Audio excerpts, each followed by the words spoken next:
And joining us now is Minister of Cooperative Governance and Traditional Affairs, Dr. Zweli Mkhize, live from Cape Town. Dr. Mkhize, thank you so much for your time and good morning to you, Cindy Mabi.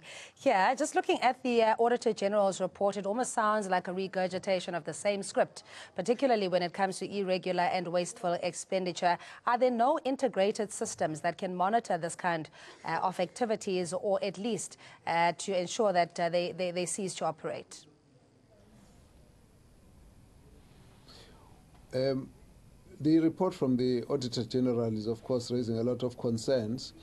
From where we sit, we're given a similar picture in our budget speech last week. The real challenge which we have to face is that a lot of these municipalities have deteriorated from where they were.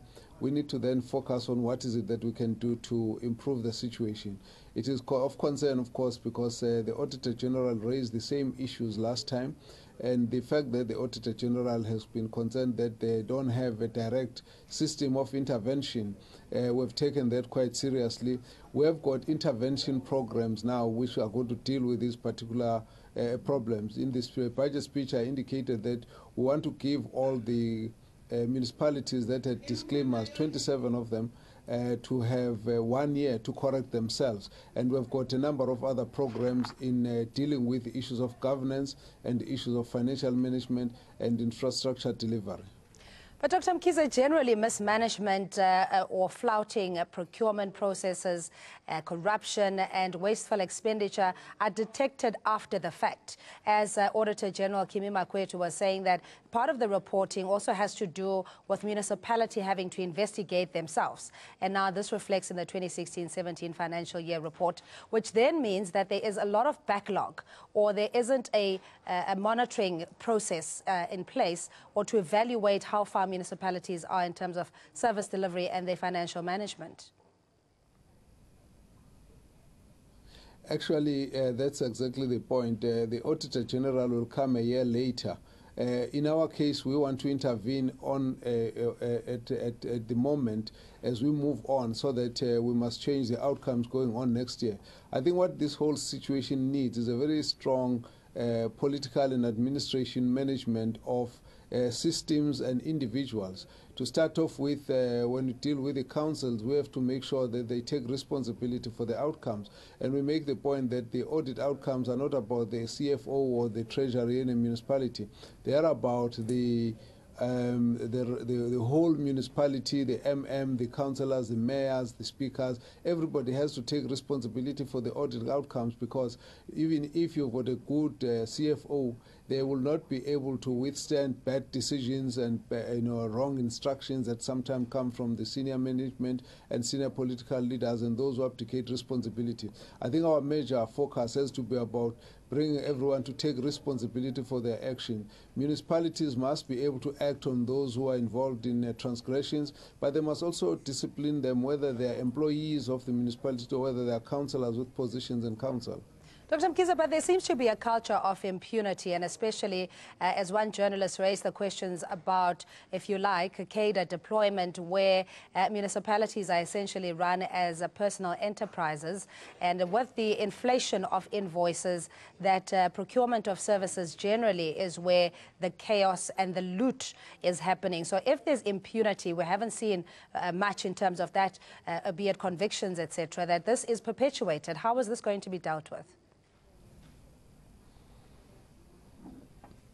There is a lot of prosecutions that are going on. It's just that I don't think they are adequate to cap the situation. When we talk about cadre deployment, I think we must just separate the issues. Firstly, because when we talk about that, it's usually about people who understand the policy of the ruling party. But they have to be people who are qualified with the right skills and the right experience and the proper process of employment, so that you don't just have somebody dragged from the street. So if they do that, then of course that is wrong. Secondly, whether you are employed on whatever, whether a councillor or not, if you break the law, you break the law. And I think we must make it very clear that corruption is not acceptable, fraud is not acceptable, transgression of procurement processes is not acceptable, and that is a point that we must always make and be very firm on that one. In the course of our dealing with the municipalities, we're making these points very strong. The municipalities must take action on everybody, and they must deal with it on the basis that they are an independent sphere that must take responsibility for all the things that are going wrong. But provincial and national government has got capacity and authority in terms of the constitution to step in. So, for example, if you look at what we're going on in Northwest, we are going to have a section 101A, wherein we'll give certain directives to say these are the things that must happen. And then if we, with the province, they have to also have capacity to step in. We expect them to go in on section 139 of the constitution, which means they will direct things at the municipal level if there's something that's going wrong. We've also got another provision on section 139(7) in the constitution. If national government feels that there are some problems in terms of the way the management of the municipalities are handled, despite the intervention of the province, we can step in at that level. So I think the point that this is calling for is for us to be out there monitoring and making sure that we set deadlines and set outcomes and targets for everyone to turn the situation around. We must turn the municipalities around, and I actually think that with the intervention teams that are going to go into working with municipalities on financial management, proper budgeting, revenue generation, expenditure management, and dealing with inappropriate conduct and corruption, all of those issues. We've got teams that are going to go out there. We announced that they're going to be the first 87 that require immediate attention, and we're going to actually do just that. And I think at the end of the day, what's important is for us to say we have to take the issue of local government as everybody's business at all levels of government and communities, and all of us must be concerned about what is going on at the local government level. And those who purposely, deliberately, deviate from the normal rules, we must be able to act on them. Dr. Mkhize, and just lastly, the concern is also that municipalities are vulnerable. They're unable to recover outstanding debt that is in the billions, essentially saying that they could cease to operate, which will obviously impact on service delivery. So in your department, and ensuring that there is some financial stability, what is the immediate action that is going to be taken? Well, there are actually problems on both sides. In the first instance, there are many people who owe the municipalities. Communities owe municipalities, government departments owe municipalities, and we're embarking on a program to actually talk to all those municipalities, to talk to those government departments to pay the municipalities. And that's a program that I'm working on, and we'll be tabling this issue at the Presidential Coordinating Committee so that this can be sorted out. We need councils and all government to be out there talking to community leaders and communities in general that the culture of non-payment must cease. People must pay for the services, and we must work together to ensure that our municipalities are viable. So those two are very important. On the other hand, the municipalities themselves owe other state entities such as ESCOM and other water boards, and this again is a problem which we need to deal with because it impacts on their viability and their credit worthiness as state-owned enterprises. So we've got a special interministerial task team that is working on this. We'll be meeting again in the next 2 weeks to try and find solutions so that we can solve the problem, because it does involve a lot of other issues such as constitutional mandates and other things. But at the same time, there are specific municipalities which are worst defaulters, major defaulters, that we're going to talk to directly to ensure that we find ways of ensuring that they can settle their debts in the process. Then, of course, there's a huge number of municipalities which are non-viable by design. These are the ones that are having no rate base because they are rural towns, small towns, villages, and so on. Again, we need to be able to face up to a model of service delivery and structure of municipalities, which in the future will help to deal with the viability. Insofar as all of these issues are concerned, we are involved in continuous discussions and visiting all the municipalities. For those that are unable to spend infrastructure grant, we have actually designed special technical teams for intervening at district level. 16 of them are already out there just as of now. By the end of the year, all the municipalities that have been unable to spend their infrastructure grant will have been given additional reinforcement by our agent MISA, which is about Municipal Infrastructure Support Agency, that will deliver those units so that from now going on there will be no one who will be unable to spend their infrastructure grant. And in the process, we'll be bringing in people who are going to be helping them with revenue generation and also ensuring that there's proper administration.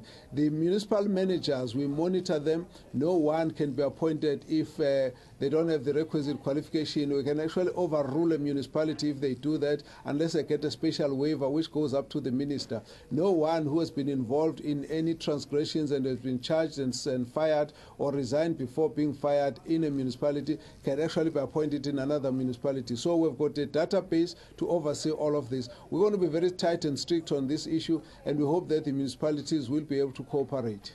Dr. Mkhize, also the retired Northwest Premier, Supramahuma Pelo, saying that there is a source of revenue owed to the province and government at large with regards to Sun City, and I suppose this would also relate to other private resorts, if you like, that may not be adhering to be at municipal rates or whatever else that may be due, even in tax to government. Is that something that you are likely to pursue? Well, when we get to meet with them, we'll take all of those issues because we are very determined to deal with areas where we can support municipalities to ensure that their sources of revenue are enhanced. In this case, we've met already with the business leaders of South Africa and BUSA, and we've raised the issue of the fact that big business must give attention to the municipalities, and they must also be ready to assist. And so, if there are issues where there are huge corporates that are owing municipalities, we're obviously going to deal with them. As much as we'll be dealing with government departments, we'll also be dealing with the communities. We'll be out there talking to communities to say to them that the culture of non-payment must cease. And in this context, if we get enough information, we'll be ready to assist the municipalities. We'll be paying visits to a number of municipalities in the Northwest from next week on, apart from the program of the Interministerial Committee, which is driven from the presidency. But as Cogta will be going there, we have actually plans for municipality by municipality. So we'll be talking to each one of them. We want them to take the package of recovery to their municipal council meetings, adopt them as their program, and then the province will be then overseeing them, as it were. We'll also have district summits, which we've instructed that the provincial MEC must start that process so that they can all know what is the composite package per district, and we will be bringing technical support to reinforce the capacity at the district level so that they are able to deliver what they need to deliver. Then, of course, we'll deal with all the other issues in the meantime. Some of them are not about governance insofar as the municipal or the government is involved. Those are issues that relate to the politics of the governing party that we must also attend to in the relevant forums. So our approach is to say we want to touch on everything that will be affecting the municipalities, and then hope that we can get enough cooperation to turn this whole situation around. Dr. Zweli Mkhize, thank you so much for your time. Much appreciated. That's Minister of Cooperative Governance and Traditional Affairs reacting to the Auditor General's report on the municipalities' audits yesterday, saying that municipalities are essentially vulnerable and may even cease to operate. So